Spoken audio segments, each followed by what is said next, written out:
You shared earlier that there were quite a number of interesting statistics about options as well. For one, you're saying that options, it's severely underdeveloped in the crypto industry. And if we look at the traditional industry and asset class, it should be way bigger, or it will become way bigger.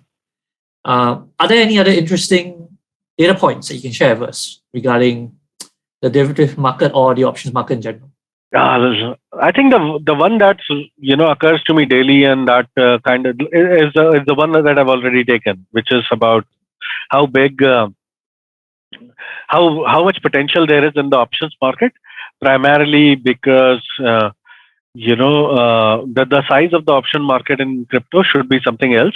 It should be about something that should be twice of where the futures market is 1/40th of the futures market. So it's going to go 100 times.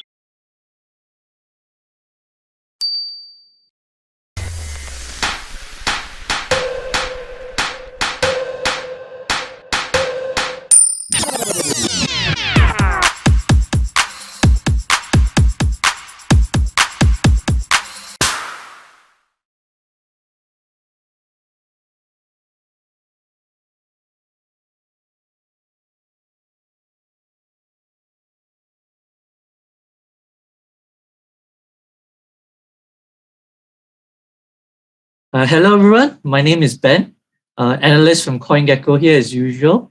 And for today's podcast, I have on with me Pankaj Balani, the CEO of Delta Exchange and one of the leading derivative exchanges in crypto. Welcome to the podcast, Pankaj.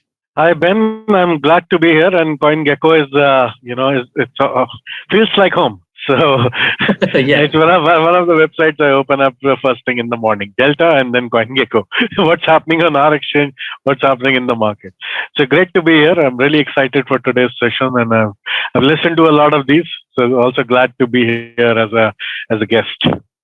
Yeah. Great to know that you're one of our fans or users as well. Let's just get started, right? So as I mentioned before, you're the CEO of Delta Exchange, but that's very brief.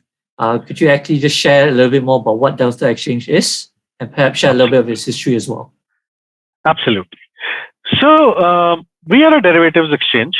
A lot of our users might know about you already, but for everyone, I'll just walk through what we do. So we do futures and options on cryptos, right? Derivatives. Now we do futures, which is futures and perpetual swaps. We offer those on Bitcoin, and we offer them on a bunch of other altcoins, like 100 or more. Options, we offer options on Bitcoin, we offer options on Ethereum. We also offer options on Solana, ADA, BNB, AVAX, Matic, Link, a bunch of these names. In fact, we're the only exchange globally to offer options on altcoins. So if you've ever seen an option on altcoin, traded an option on altcoin, seen anyone trading options on altcoin, all of that is coming through us pretty much. We also do a bunch of other interesting derivative products like interest rate swaps, calendar spreads. We also have a few robo trading strategies where people can come and deploy capital, and these are strategies that trade on their own. We have about $50 to $60 million deployed towards those. So this is essentially the product suite that is offered on Delta. We also do spot. So, but we have a very few pairs there. We're only starting to do some spot markets now. We of course do Bitcoin, Ethereum, our own token Detto. We're now adding other markets like Solana, AVAX, and we'll be adding a bunch of L1s to it. That's our product offering. We do about $20 billion of volume on a monthly basis. In options, we do about 100 million on a daily basis. The remaining, 400-500 is in the futures side. Options, there are not a lot of exchanges that do options. There's Deribit, then there is us, and then everyone else is really small in options market. In futures, of course, there are a bunch of players. We've been in business for about 3 years. We started in 2018, last quarter of 2018. And since the beginning, our differentiation has been bringing new products to market. So we've always brought new and interesting derivative products for customers to trade. So that's how our customers also know us. They like Delta. They come to Delta because the product suite available on Delta is available on is usually not available on other exchanges. If available, then on a very few handful of exchanges. So that's essentially our background. And customers from around the globe come and trade with us. We of course don't cater to US markets, but beyond that, and some other jurisdictions, but beyond that, customers from across the globe are our trade on Delta. Hey, that's a very great overview of what Delta Exchange does. And so now I'm going to try and set the scene, because one main reason you're on the show today, the podcast, is because we want to learn a little bit more about derivatives in general, right? So obviously, if you're experienced as CEO, you have huge knowledge on what the crypto derivatives market's like. And so with that being said, the first question I have is actually the fact that crypto derivatives have been seeing a huge surge in interest, over the last few months, you could say even a year or so. Why is this the case? And what are the more popular derivative products, if you may share? So if you see, actually the interest in derivatives really started to pick up somewhere around 2018. It's actually, if you go back in 2017, you will see a lot of statements from a lot of people like, I would short Bitcoin at these prices, I would short Bitcoin if there were futures available. So remember, go back to 2017, December, pick up the few news articles or newspapers, if there are still any available. And you'd find headlines like Bill Gates says, I want to short Bitcoin and all, right? When market was peaking way back in 2017, that's when people felt the most need for hedging. They felt the need for protecting their gains. And that is when people really started to feel the need for futures the first time in a more systematic way. It's not like futures business did not exist before. It did. There were companies like OKX, BitMEX that were offering Bitcoin futures and Bitcoin perpetual swaps. But that was still a market which was still restricting to a smaller set. It was still trading only about $1 billion a day prior to 2018. It's only in 2018 that you really started to see a big explosion that started to happen in derivatives. And it's a multi-year theme. It's a theme that will go on. When you look back in 2025, it will look like a 7 to 8 year theme. And this explosion, we are amid this explosion, and this explosion will continue to happen over the next few years. So if you take a step back and if you see derivative markets and ask the question, why do we need these markets, right? So essentially, derivatives are hedging instruments. They are needed for people to protect themselves against adverse movements in price or against adverse volatility movements, right? And if you really want your markets to grow, if you really want an asset class to grow, you want participation in that asset class from multiple directions. You want institutional investors, you want retail investors, you want all kind of investors. And different kind of investors, particularly institutional in nature, will need products that they can use to protect themselves, right? So institutional investors need products like futures to protect themselves against downside. Institutional investors and more sophisticated money and more, money which is being managed for someone else, which we call clients' money, that needs protection against volatility, that needs protection against downside. So if you really want your markets to have active participation, you will having a big and a sophisticated derivative market is a must.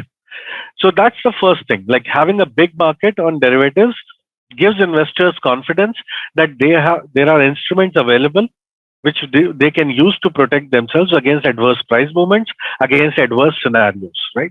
That's why derivatives are important. That's why derivatives are growing. And it's a journey of any asset class. Whenever an asset class starts, first you have few believers, early adopters, then you have, frequent buying and selling and frequent holding, which means there are markets that are starting to develop. So first you have collector's item, then you have spot markets, then you have borrow and lending. So you have margin markets that start to build up. Then you have futures market that build on top of that. And the final frontier is the options market.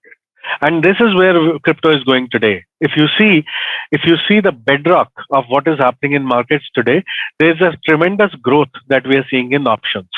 So in the last year, 2020 to 2021, if futures market have grown by say 5 times, options market have grown from about 10 to 15 times. It has gone from $100 million daily traded activity in June 2020 to $1 billion daily traded activity in June in 2021 December. So options have grown about 10 times in the last 1.5 years. And that's the final frontier. So overall in derivatives, we are in this big range of growth of derivative products. The first wave of derivative was the futures that started in 2018, and that's still continuing now. The second wave, so to speak, has already started, which is options, which is going to be much bigger. A lot of this terminology sounds like coronavirus, but Yeah. yeah, the second wave is going to be much bigger. That's basically options, and that has also started somewhere in 2021, and we will see that in 2022, 23, 24, 25, a lot of the market conversation is going to be about options. A lot of growth is going to be about options. That's where you will see tremendous action. Just one more point on this. See, if we see traditional markets, we will realize that derivatives are multifold the size of the spot market. A rule of thumb is 5 to 10 times as big as the spot market. So if Bitcoin trades about $10 billion a day, just a number, then derivatives on top of that should trade about $50 to $100 billion a day. Of these derivatives, there'll be futures and then there'll be options. Now, options trade twice or more of futures. So whatever volume you have in futures, multiply that by 2 or more. That's how much options trading happens in a day. If you look at S&P options trade twice as much as S&P futures. If you look at daily trading activity on CBOE, options contract trade 40 times as much as the futures contract. If you take the entire equity derivatives in the world, APAC, Americas, and the Europe, then you would see that options trading is somewhere between 700 billion to a trillion, whereas futures trading is somewhere around the 500 billion mark. So rule of thumb is 500 billion mark. So the rule of thumb is that options trading is twice or more of the futures trading. And this is in crypto, not the case. In crypto, we have $40 billion of futures trading today, but only about $1 billion of option trading. And that's a space that's going to explode. This is where you're going to be seeing all the conversation. This is where you're going to be seeing all the activity. And that's where you're going to hear a lot more about Delta as well, because we are right at the center of it. And we are, like I said, of the two, there are two major players in this space, Delta and Deribit and Delta. And you will see, and essentially in markets that start to flatten out after a big rally, you only have one trade. That's the options trade. People can, when market is not going anywhere, it's not decisive. When a big rally is just unwound or is just taking a pause, then you have options trade that starts to become popular. And this is why there's a very fertile ground as well for trading of options market. So yeah, your original question was about size of derivatives, but yeah, I took it beyond and just got into. Yeah. I mean, it's a great overview, of where we are going with options. And for me personally, I understand how options work. I personally never trade them because I feel I'm not that skilled an investor yet. But could you please just share, for our listeners, what are options like and what can you actually do with them? Sure. So a very simple way to understand options is the basic definition of option, just like the name states, it's an option, right? It's a right, but it's not an obligation. You can choose to exercise the option or you can choose not to, right? So there is no compulsion. When you get into a spot trading or futures trading, you are exposed to the upside or the downside of a certain asset. You're married to, if you're long a futures contract and the price goes up, your value goes up. If you are short a futures contract, the price goes down, your value goes down.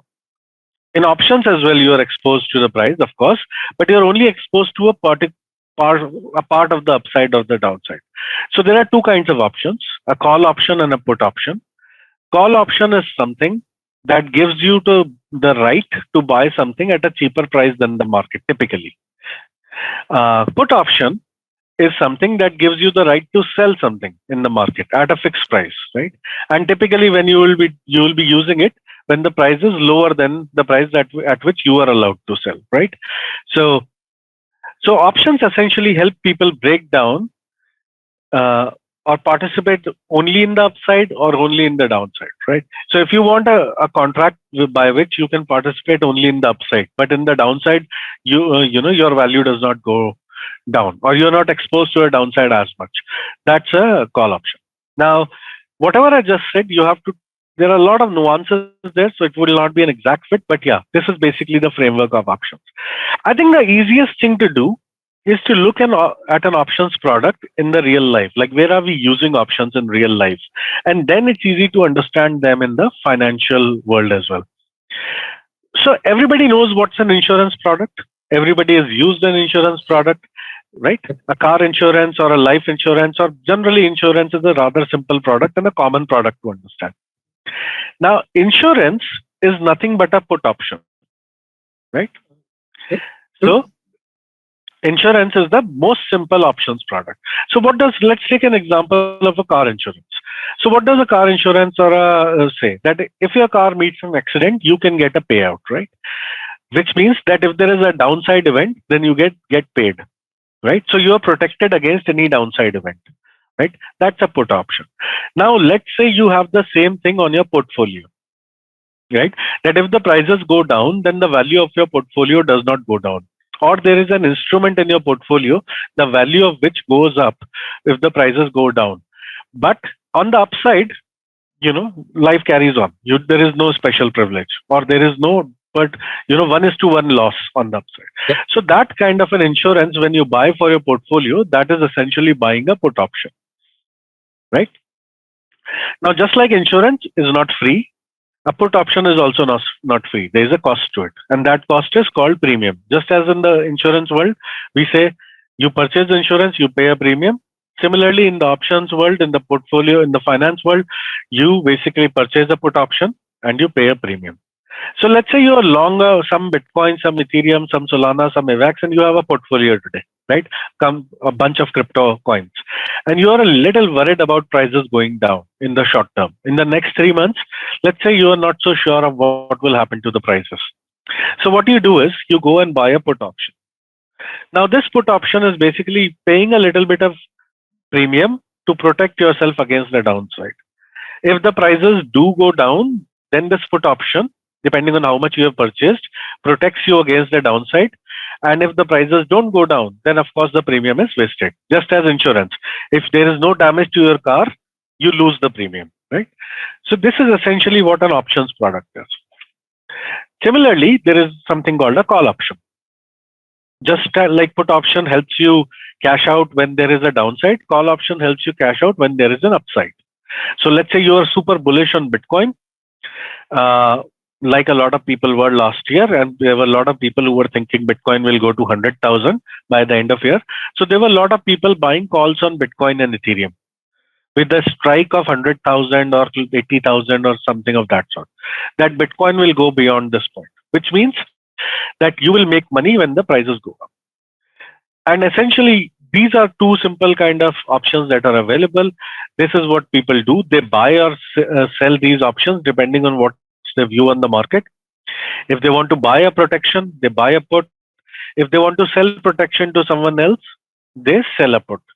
Now, just as when you are selling, you know that you're in buying, worst case, you can lose the premium, but in selling, you can have a lot of downside because you've sold insurance to someone else, right? So when you buy insurance from an insurance company, and if the car has a lot of damage, insurance company will have to pay a lot of money, much more as compared to the premium that you had paid to them, right?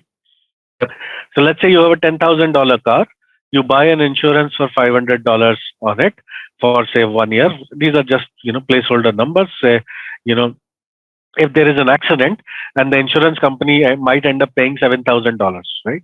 So you had paid 5,000, but they are paying 7,000. because the risk is a lot more on their side, although the probability of their payout is quite low. Similarly, in options, if you're selling put options, then you can have a much bigger payout and as compared to the premium that you have received. So there is a margin requirement, and that's why it becomes a derivative product with a margin and everything. Essentially, this is the framework for options. Probably one of the easiest ways to understand from a real life example. Yeah. I completely, it's very easy to understand once you use the analogy of insurance. I mean, everyone understands insurance already. And Yeah. I never thought of it that way, but yeah, now I'm surprised why I didn't think of it that way. So my next question is, you shared earlier that there were quite a number of interesting statistics about options as well. For one, you're saying that options, it's severely underdeveloped in the crypto industry. And if we look at the traditional industry and asset class, it should be way bigger, or it will become way bigger.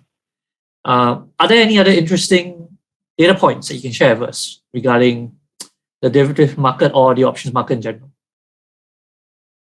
So, interestingly, there is a lot of data points about the derivative markets, which are, a little. I think the one that occurs to me daily, and that kind of is the one that I've already taken, which is about how big, how much potential there is in the options market, primarily because the size of the option market in crypto should be something else. It should be about something that should be twice of where the futures market is 1/40th of the futures market. So it's going to go 100 times in the next couple of years. And another interesting point about it is most people think that options are actually an institutional product, right? Most people think that these are complex products. They are only meant for institutions. Retail will not trade them. These are sophisticated products. That is true. The product is sophisticated. But if you think about it, futures is also a sophisticated product. Buying assets in itself is sophisticated. For a lot of people who are not doing them, buying crypto is also sophisticated. So if you see traditional markets, the participation of retail in option market is 50%. So of all the option trading activity that happens in traditional finance on listed derivatives, 50% of that comes from retail market. So of the number that I said that options will be twice of as big as futures or more, 50% of that in traditional markets is from retail. In cryptos, retail is hardly trading any options. We are the only exchange where retail is trading any options, and we do about $100 million in options on a daily basis. So this is an area where you are going to see tremendous explosion of activity. And we do a lot of webinars, we do a lot of customer education, we do a lot of sessions on options trading.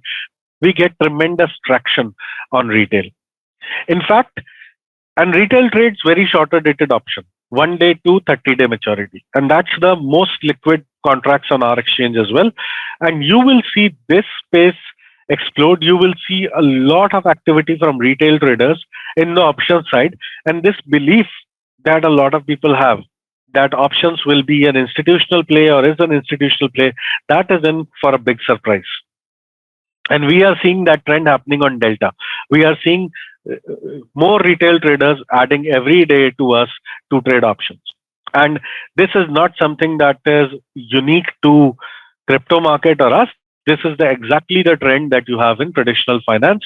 This is exactly the trend that you see in equity market. Retail is 50 to 55% of the participation. So I'm sure on CoinGecko, we will very soon see something about options. And it's going to be everywhere. In the next 2 years, I guarantee you, you're going to see a lot of websites coming up about option trading volume, option trading participation, options calculator. Just as we saw in futures, so much activity and work done, there's going to be a lot of activity in the option space. Yeah. Great note on that. Actually, I will be happy to let the product team know on that. Yes. It's something we are always looking for. Anyway, it's cool, because like you said, the stereotype that the initial impression that people have is that, oh, this is all retail This is all institutional and retail has no interest. But it's quite interesting Yeah. to see my preconceived notions changed, which is very interesting. All right. Yeah. So And it's the examples are right in front of us, right? They're not very far. Mhm. I mean, Robinhood, if you see data for Robinhood, 60% of Robinhood's revenue comes from options trading. So yeah. out of in June 2020 in their filing, if you see out of $180 million of revenue, 110 is from options trading. If you see the order flow data, 51% of all orders are options orders. So, this, if you, usually data is in front of us, but it just seems so normal that we don't look at Yeah. it with that angle. Robinhood is an options trading app. And that is just United States market. Like you can go to a bunch of other markets. Korea has always been a very big options market. India is one of the largest options market globally. LATAM, there are a bunch of these option trading geographies which are stand out on the options market, and the primary dominant player there is the retail flow. So again, something that is not, once it will happen, it will look quite obvious. Yeah. In hindsight, it always is. Yes, in hindsight is always. So okay, let me change up the question a bit, right? So we talked a little about options, talked a little about derivatives. So now I want to kind of explore the relationship between uh, assets and the derivatives itself. So obviously this is a crypto podcast. So my question is, what is the relationship like, in terms of price movements, etc., between Bitcoin and its underlying derivatives? And is this the same for other assets like ETH, for example? Okay, this is a very good question actually, and let me take a step back. So we are talking about derivatives, right? Like why call them derivatives? The reason they are called derivatives, these are a set of instruments that are called derivatives, and the reason they are called derivatives is because they derive their value from the underlying, right? So what is the underlying? Let's say Bitcoin, and let's take an example of Bitcoin. So if you're talking about derivatives on Bitcoin, something that derives its value from Bitcoin, or that something whose change is dependent on the change in price of Bitcoin, is a Bitcoin derivative. So by definition, derivative is dependent on the price of the or value is dependent on the price, and the change in value is dependent on the change in price of the underlying, right? So what is a future, what is a perpetual swap, what is an option, and how are they different? Are they all, why are they different kind of derivatives? So a futures contract or a perpetual swap is something that moves, that we call a delta one product, right? So something that moves one for a price change of the underlying is a future, a perpetual swap, or a normal swap, right? So if I am long a futures contract on Bitcoin and Bitcoin price goes up by $1, futures contract will also go up by $1. Everything else stays constant, and that is why it's called a delta one contract, right? So then why trade the future? Because future allows you two-way trading, right? You can go long and you can go short. Why do we use the word short? Short because you sell something that you don't own, so you are short of it, right? So when you are bearish on something, you sell something that you don't own. That's why you are short of it. And this is a restriction that you cannot have in physical spot, right? So if you have Bitcoin, you can sell Bitcoin only if you have it, right? So what if you want to sell Bitcoin without having it? That is shorting. How do you do it? You do it through a derivatives contract, a futures contract. Uh, and that the opposite terminology of that is long. So long and then short nullifies that, right? Now, what's an options contract? An option, the price of an option will not always move one for one with the underlying. Yep. It will move somewhere between 0 and 1, or if you want to take a call option, it will move between 0 and 1. Put option, because it's linked to downside, so -1 and 0, right? So there are some call options for which value moves 1:1. There are some for which value moves for a dollar price change in the underlying. The price will move by less than $1 in the price of the option. And those are called non-linear contracts or options.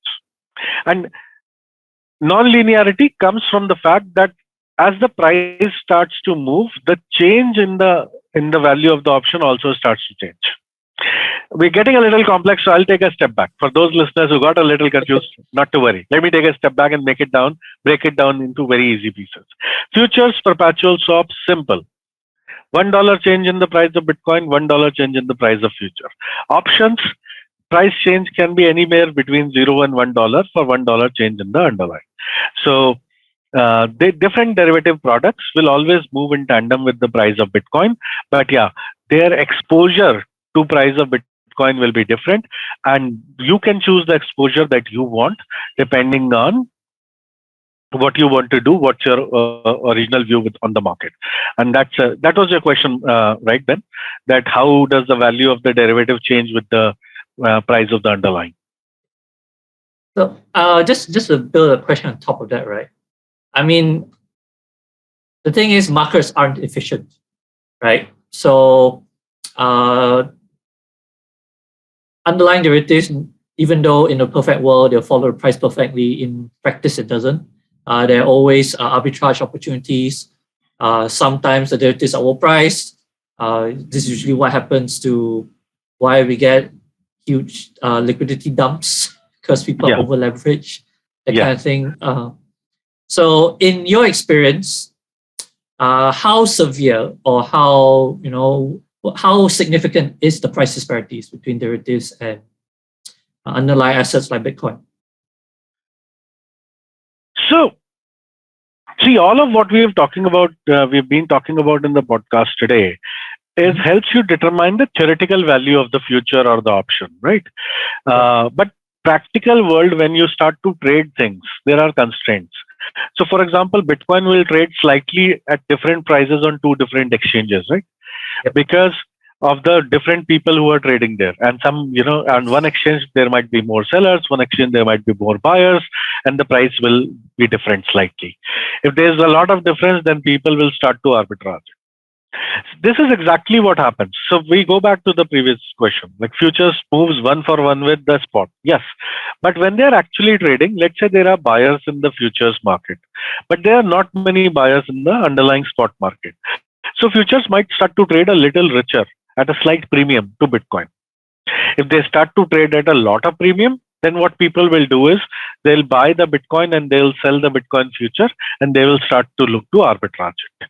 So yes, if they start to move away with too much, then there'll be an arbitrage. But otherwise, they will move in tandem. So they will typically be a small range. If the real price is 1:1, they will trade 1 minus X, 1 plus X in that small range where X is very small, so that there is no arbitrage. If their X becomes big and there's enough arbitrage available, people will arbitrage. Now, you can typically see these arbitrages in times when there is a lot of activity in the market. So when prices are either moving up very sharply or moving down very sharply. Now, moving down very sharply is rather easy to observe. So let's go back to the day Coinbase was listed, and that day market collapsed to 28. Yeah, the dump. The first dump of this rally. So on that day, spot Bitcoin or cash market did not go. I think below. Was trading around 30, but futures went to about 28,000 or so. So we had a big fat arbitrage there because in futures market there were a lot of positions, long positions, which were being capitulated, which were being liquidated. So the exchanges were selling all the positions that were not properly collateralized, right? Because of this, lot of selling, incessant selling, what happens was that futures start to trade at a discount to the spot. And spot did not go as low as futures. So in that 1 hour or so, futures went quite low and then they came back up when arbitrages became active. So yes, these kind of things happen. And the latest of these happened a few days back. Yesterday, when you had markets going up pretty sharply, we saw that futures start to trade at a premium. Because again, people were cutting the short position. There was a short squeeze, right? So these kind of things will happen. They always happen, and but typically they'll be short-lived opportunities. In March 2020, I remember we saw this opportunity exist for a day or so. Last year in 2021, this opportunity existed. A warbing existed for a few hours. At every cycle, there will be less and less of these opportunities because more and more money will be waiting on the sides to take advantage of these opportunities. And as markets become more holistic, more and more participants come in, you will see less and less of these arbitrage opportunities come in, and you will see less and less of these, sharp moves as well, because any kind of leverage that will be building in the system will start to get cleared much early. So, uh, yeah, that's my 2 cents on the how the price can change. Yeah, thank you. And on that note, you did mention leverage, right? And I just want to ask because a big part of the crypto ecosystem is derivatives, which translates into leverage. There are a lot of degens here who leverage 125x, that kind of thing. And so I just want to ask, what are your thoughts on the high leverage in the market? And a few months back, a couple of exchanges like Binance reduced the leverage limit. Do you think this makes sense? Yeah. What are your thoughts on this? So leverage is a two-way sword. One should use it very carefully. And if you don't understand leverage, then don't use it, because it's very important to understand leverage. And the easiest way to understand leverage is then go back to your bank, go back to the personal loan or a house loan, right? Let me take a very simple example to understand leverage. Let's say you purchase a house in which you put, let's say the price of house is $100,000. It's just for the sake of example. Now, let's say you want to buy this house of 100,000 of, let's say $1 million. Let's say you're buying a house, the cost of which is $1 million. Now, of this 100,000 you have put up, and the rest 900,000 are given by the bank as the loan, right? But the bank is keeping the house as a security with itself against your 100,000, against the loan that it has given to you, right? So you take 100,000, bank gives another 900,000 and tells you that, look, you have a job in a stable company. We believe that you will keep earning every month. So here is another 900,000 from our side. You take this million, you keep, you buy the house. But you keep this house as a collateral with us till the time you pay back our 900,000. Now, this position that you have on your house is a levered position, right? Because in this house, you only own 10%. Your share was only 10%. Every time you pay back your EMI, you pay part of an interest and part of a principal, and your loan gradually goes down over a period of 20 years, and eventually all of the loan is paid back and the house is yours, right? So your equity continuously keeps going up and your leverage continuously goes down. So in the beginning of this trade, you are levered 10 times, because on $1 million, you have only put 100,000. So 1 million divided by 100,000, 10x, right? So in the beginning of this trade, you are levered 10 times. Now, let's say you purchase the house and next month itself, the housing market corrected in a massive way, just like we had in 2008 or something, right? Now, let's say the value of house starts to go down. Let's say a bunch of other things also start to happen. And let's say that you are not able to pay EMI for your house, right? And now what the bank will do is the bank will take this house, sell it, and will look to recover its 900,000 back as soon as possible. If you are not paying the EMI for a few months, the bank will say, look, I'm taking over the house and I'm selling it and I am getting my 900,000 back. And whatever loss has happened on the house is going to be borne by you, right? So let's say the house was finally sold for 950,000. There was a $50,000 loss when selling the house. The bank will keep its 900,000 and it will give you back the 50,000. So you started with 100,000 and you have come to 50,000 and bank is where it was, 900,000, right? None of the parties made money. You in fact lost money. So the value of the house came down by 5%, but you lost 50% because you were levered 10 times on it, right? This is exactly the trade that happens in futures as well. Now consider that house was Bitcoin. You were buying Bitcoin on leverage, right? Now the price of Bitcoin say 40,000. You keep 4,000 of your own money, but you take position on entire Bitcoin. Now if the price of Bitcoin starts to come off, the value of position, now 36,000 was given by someone else, 4,000 was contributed by you, total value was 40,000. Now let's say the value of the position comes down Let's say price of Bitcoin comes down by 5%. In this case, exactly the same thing will happen. The the lender will sell the Bitcoin for 5% loss, will recover its money, and all the losses have to be borne by you, right? But the flip side is, if the price had gone up, then you could have actually pocketed gains as well. So that's the two sides of leverage. On going down, it is levered, but on going up also it's levered. And people do it. So those who understand this and those who are able to control and manage this only should do this. Others should basically learn it before they do it, because there is a risk of losing all of your capital. If you know how to use it, you can trade leveraged trades and you can make more money, but the risk is that you can end up losing your own capital. Now, second, you had asked me, how do customers use leverage, how they should use it, and there's a bunch of exchanges that reduce or increase leverage. So leverage is always offered. So for on our exchange, we offer different level of leverage. Like you can trade 1x, you can take 2x leverage, 3x leverage, 10x leverage, 20x leverage, and so on, depending on how much risk you want to take. Right? There are certain strategies, particularly like algo trading strategies, which are very disciplined. And there is a program that is buying and selling, and so they are using leverage. Makes sense, because those strategies are profitable because of the leverage. So there we have seen some customers take high leverage. Other than that, most customers usually take small leverage, and we recommend customers not to take very high leverage, because otherwise, in a asset class that is moving very fast, people can get whipsawed quite quickly. So overall, I think and like we and everyone else, mostly in the industry, also does this, that on a higher leverage, you are allowed only a very small size of the position. You're not allowed big positions. Only for very small amount of position, you will be allowed higher leverage. When you start to increase your position size, your leverage will start to, or maximum leverage allowed for you will start to reduce. So these are the things that are done to make sure that the ecosystem and the customers are protected. And the bigger thing here is, use it only when you understand it. And overall, as an industry, I think the leverage that we will see in crypto will also start to go down, because as more and more sophisticated players start to come in, people don't like to take a lot of leverage, because it can become very risky.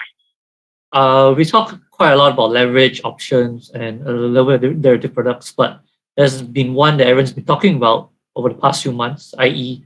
Bitcoin ETFs, exchange traded funds.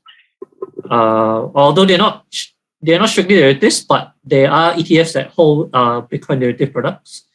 So, what are your thoughts on this? They've been growing more popular, but at the same time, the US is reluctant to legalize the spot ETFs. Yes. They're happy to pass future ETFs. So, yes. What are your opinions on this? So first of all, if you think about ETF in itself is what is an ETF? ETF is nothing but a fund that is traded on the exchange, right?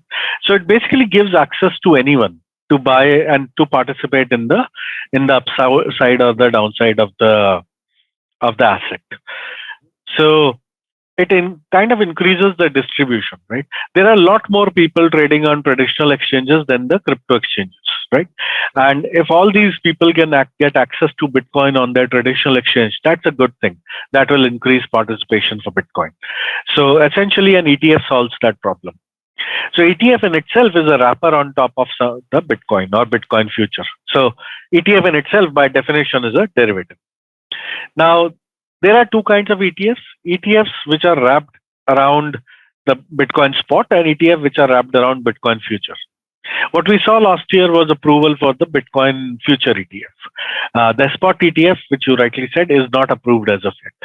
And see, futures ETF is big and good thing for Bitcoin, but I think the real explosion will happen when a spot ETF is approved, because spot ETF means that whatever money is coming to ETF will be used to buy Bitcoin in the physical market. Future ETF means that whatever money is coming towards ETF is used to buy futures on CME, right? Now, futures are a much bigger market than the spot, and futures are so X amount of money in a bigger market versus the same amount of money in a smaller market, in a spot market, will create a lot more dent. And spot buying, that's why it's considered very sticky buying and very solid buying, right? So if you are using $1 billion to buy spot, you will not exit from it that easily. Whereas if entry and exit of $1 billion in the futures market it's a very small thing, right? It doesn't really shake the markets as much. It's a very small portion of the market. So futures ETF will have activity, will be good, is good for the system, but not as big as the spot ETF. And typically spot ETFs have much relaxed limits. Like futures ETF has limits because CME will not allow any user to be more than certain percentage of the open interest. CME will not allow a certain user to be more than a certain position. So there are limits on participant level limits that are placed. So despite the fact that ETF might have money, they might not be allowed to participate more. Whereas spot rarely has these conditions. So I think once a spot ETF is approved, we will see explosion in the distribution and the purchase and the spot activity on Bitcoin. And I think our expectation was that in February we might see spot ETF, and that might be a very big thing. That has not happened. Maybe we are hopeful that later this year at some point we'll see a spot ETF come into play. But that, in my opinion, will be a game changer. We will see a lot of we will probably see Bitcoin getting re-rated and Bitcoin flows starting to increase a lot more once a spot ETF is approved, and that will see a lot of sticky buying as well. So I'm pretty bullish about most of the news, the most of activity on ETFs is yet to come, and that was when the spot ETF gets approved. So, in your opinion, it's a question of when, right? It's not never, it's when. Of course, it's a question of when. It's not if, and it's again like the evolution of an asset class. The more asset class starts to evolve, the more number of participants in it, the more pressure from community, and the more demand. And ultimately, once a spot ETF is approved, there'll be a huge proliferation or distribution of Bitcoin, because then it is basically a product which is already getting distributed into the existing supply chain of financial products, and it will fit right in. So it can then reach door to door, and it can then reach all pension funds, it can then reach all mutual funds, it can then reach individuals, and everyone can start participating.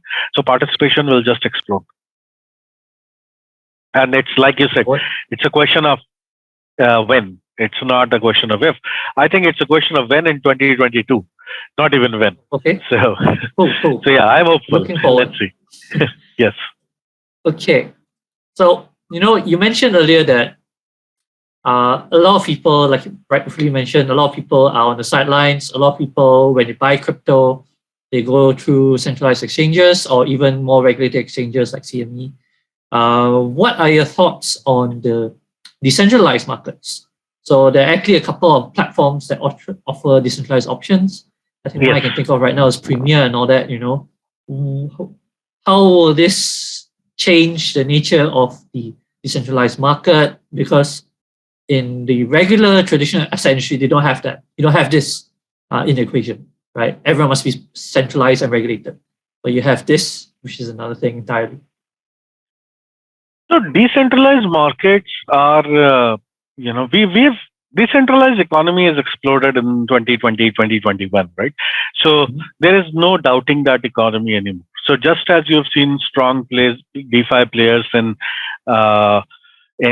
spot, you'll see strong DeFi players in futures, you'll see strong DeFi players in options as well. Options is a particular product where margining is very complex. It's much more complex than in futures. And the product is such that traders, you rarely have one option. A typical trader on Delta at any time would have 6 to 20 positions open in options. So, and our engine has to margin all of them collectively. So we don't margin one position at a time. You use your position as collateral for another position. So your margin on a portfolio basis, your margin on a combined basis. Now, these are kind of things that it will take some time to do on decentralized infrastructure. And these are things where one chain might be suited much better than another chain, because not every chain will eventually be so fast, right? So my sense is that in the DeFi space, we will see options evolve mainly on the fast chains, not so much on slow chains. And spot trading you can still have where on slower chains. It's inefficient, but you can still do it with spreads and others. With futures, you need a faster chain. With options, you need an even faster chain because of how you margin the products. But at some point, it will happen. My sense is it's a few years away. Having said that, things that are happening right now, like option vaults, they are really good and they are really smart as well. And I think there's a lot of upside in that. See, at the end of the day, whenever anyone is shorting option, they can fully collateralize it, right? They can fully collateralize it, meaning that they can put maximum value of their obligation. Technically, their obligation can be unlimited, but they can, if the obligation is always defined in terms of an underlying. So let's say I'm short a call option on Bitcoin. My maximum loss, let's say, can be one Bitcoin. In dollar terms, it's unlimited, but in Bitcoin terms, it's one Bitcoin, right? So if I can keep one Bitcoin as collateral, then I am never, under margined. Then I'm never under collateralized, right? And this is this relation the DeFi platforms are using to margin their option sellers. And this is what we see as covered calls or in the option vaults. And that's why they are called covered calls and covered puts, because they're completely covered by the asset. There is no chance of a bankruptcy there. There is no chance of a default there. So those kind of models will work really well. There are a bunch of these platforms that have come up. We do business with some of these. And essentially, these platforms do this thing that you keep your asset and then you sell options on those assets. There is a pool. That pool sells options on top of the asset that you've kept, and you earn a yield. So essentially, right now, for example, the common trade is you write a Bitcoin call option with 70,000 strike for, let's say, the month of March. Right. Now, what that means is if Bitcoin goes above 70,000, then you're happy to sell your Bitcoin or you're forced to sell your Bitcoin at 70,000. If it stays below 70,000, then you don't have to sell. And for doing this, for getting into this position, you're paid some premium. And that premium can be, say, 0.05 Bitcoin or something. So if you have one Bitcoin, you can earn 0.05 more by keeping it in a vault for 2 months, wherein if it goes above 70,000, your Bitcoin will be sold at 70,000 and you will get $70,000. So you will lose all the upside above 70,000. But if it stays below 70,000, you will get your Bitcoin back. We have this kind of a product on our website too. So every month we have this product on Bitcoin, we have this product on Ethereum, that if you think that the price is not going to go beyond this point, you can come and park your money in this vault or your asset in this vault. If it goes beyond this point, then your asset is sold and you get the strike price. Otherwise, you take your asset and the premium with you, right? So these are kind of products that are becoming popular on DEXs, and I think these will, and other fully collateralized products will be popular on DEXs. But a fully fledged option trading on DEXs, it will take some time to come. I think we covered quite a lot of ground today. Just one last question. Yeah. Do you have any advice for budding investors who want to start trading derivatives in the crypto market? So advice. So I think derivatives, it's very important to understand that these are complex products. Complex doesn't mean that they are tough to understand. If you spend some time and if you start relating to them, they can be easy, but they are sophisticated. You have to understand them. They are different than spot, wherein you buy the asset and you hold it, and its price goes up, you make money, and if till the time you don't sell, you have the ownership. Derivatives have a bunch of other concepts in place, like position, like expiry, like funding, like, there's a cost to holding a position. You cannot hold the position beyond a certain point. And some of these features are, it's important for you to understand them, because like leverage. If you get into adverse position, you can end up losing all your capital. So be careful with it. Spend some time, exploring it. There's a lot of useful material that is available on internet. There's a lot of useful material that we have on our website, delta.exchange. You can go, you can find our user guide. We've done a bunch of examples. You can read through them. You can understand why people trade these things. There's a bunch of YouTube videos where, people are explaining how they are thinking about trades. We also have a test net where you can go and try trading with dummy capital. So once you have done that, only then and only when you understand these products, come to these markets. But yeah, these are products that you can definitely use to improve your performance. And if you're a serious trader, then you should definitely learn derivatives. It's one of those things that it starts to become important if you are an active trader, and it's definitely worth investing time in. Right. Thank you so much for everything, Pakaj. Thanks, Benjamin. And like I said, always great to kind of talk to users on these things and how why these products exist, how to use them, and so on. We are very accessible on Twitter, Telegram. Our Telegram community is quite active.